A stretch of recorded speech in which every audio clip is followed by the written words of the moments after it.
Hello, my friends, and welcome to Alien Protocols. Today, I'd like to explore what I think might be a trend in modern UFO sightings, in modern UAP sightings, to be more specific. Do you believe? I'll tell you first what I believe, and you guys can tell me if you believe these ideas, and if you have more, please list them below because I'm very curious about these, and I think it's important and could reveal some important information. So I believe a trend is happening, a changing trend in the sightings. Over time, UFOs oftentimes continue to represent near future technology. And there's a lot of cases of this from the airships, the flying giant airship UFOs before we had balloons and giant helium balloons and the different kinds that we've used throughout the early Zeppelin era. The triangle-shaped craft were seen before we had triangle-shaped craft. The missiles and rockets were seen as they were basically like long cigar. The flying cigar era was a very popular era before we had missiles. And there's just so many of these near future technology incidents of UFOs that seem to take on these shapes. But always the classic saucer shape is kind of ubiquitous, one of the standards. But I think what's happening now is something very interesting. I think the fractal model that we've talked about in the past, I've talked about with Dr. Simeon Hein about how the craft gets smaller and smaller the closer you get to the surface of the Earth, the different types in the chart that we created. And as you get closer to the surface of the Earth, they get smaller and smaller, and they also have a greater and greater necessity to be constantly invisible, meaning that their metamaterial would be, their nanomaterial would be activated to avoid the visual spectrum and thus detection. And it's often why UFOs are only seen in infrared on military FLIR cameras and so forth.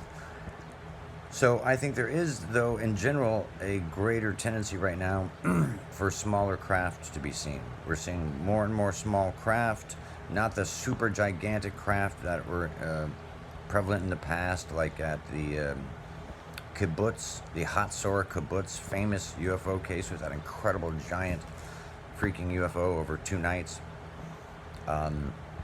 So I believe there are smaller craft, and oftentimes, you would think it's incredibly logical that one craft would have 2 smaller craft in it. We have escape pods and escape things and large craft of our own, lifeboats and things like that. So I think these advanced craft, all of them, as you get smaller and smaller, would probably have 2 probes of some kind or 2 smaller craft. Once it gets smaller, it may turn more into probes. The triangle-shaped craft is oftentimes associated with 2 different orbs that fly around it, like in the Belgium case where the police officer saw the orb come out of it and fly around and go behind a building, and so you can be sure they're on some sort of mission that's easier done with a small craft and not a giant one. But we're not going to mistake that for a lot of the black projects and stuff that are giant, triangle shapes. The Horton wing was designed all the way by the Nazis in World War II, and they had even painted it with a special polymer, so it was the first stealth bomber, way before anything else, but they just had trouble with the controls. Were wacky. But anyway, so there's all these trends and things that happen over time, and let's see if these are a new one right now. So we're having smaller craft. We're also seeing more fleets of UFOs. Yes, during the 80s, especially during the Mexico, I think it was the Eclipse event, there was a lot of UFOs of different types, but nowadays there's been more and more fleets, especially with encounters with the military. These craft will appear just outside of, at the radar range, and do incredible feats and toy and zip in and out of the atmosphere, but not 1 or 2. We're talking about fleets, 20, 30, 40. And it must be pretty petrifying to see 40 of these, craft of different types and shapes. Not all of them are the Tic Tac. So we are getting smaller and smaller craft, and I believe that there are much smaller craft, very small craft, that are circling on ground level. and we can't even see them because very few people use infrared flashlights or ultraviolet flashlights to try and find them as they're zipping by on their different missions or observing. So that would be pretty interesting to get some cameras at prime locations and see if that theory might be true. So there's more small craft, more fleets. I think there's also more geometric shapes. So UFOs take on, near future technology. I think at this era we're so advanced with technology, we find going simple to be super advanced. So a basic geometric shape could be the super, super, super duper intelligent, and our type of thinking. So I think we definitely have more geometric shapes, squares within balls. There's a few reasons for that, which are interesting. And different craft that have different, very specific reasons and go to different locations on different missions. So we've got more geometrics, more fleets, and smaller craft. I think we're getting more stories of biologicals being captured or recovered by the military, and encounters with biologicals. Big deal.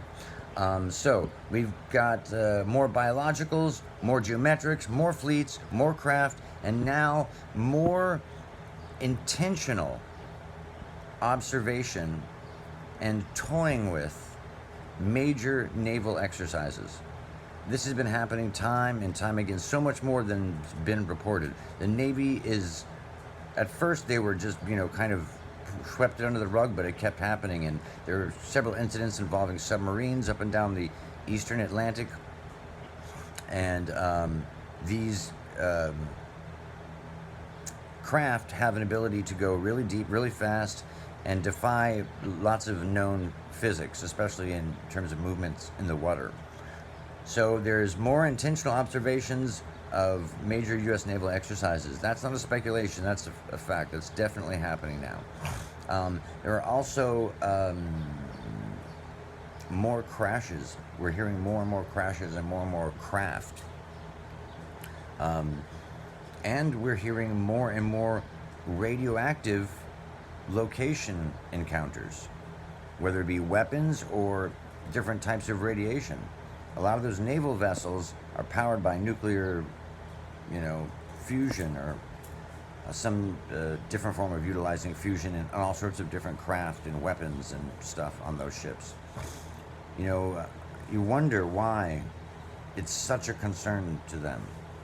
You wonder why nuclear weapons. They've been at Malmstrom again last year. Harry Reid in New York Magazine just kind of tweaked and revealed it to us and said, we had enough, the reporters said something to the effect, well, what gives you,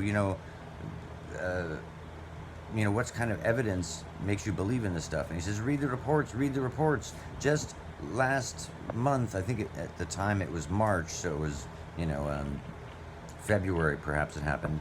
At another one of our missile bases, they had another one of those weird encounters, and it basically ended up being Malmstrom Air Force Base, where they had a blackout of our nuclear weapons, and it's not a major news story. So more radioactive sites, more crashes, and also more contact. Do you think the tempo's picking up pace for a reason? Do you think these trends are real trends? Do you think we're missing any trends? Love to hear your thoughts.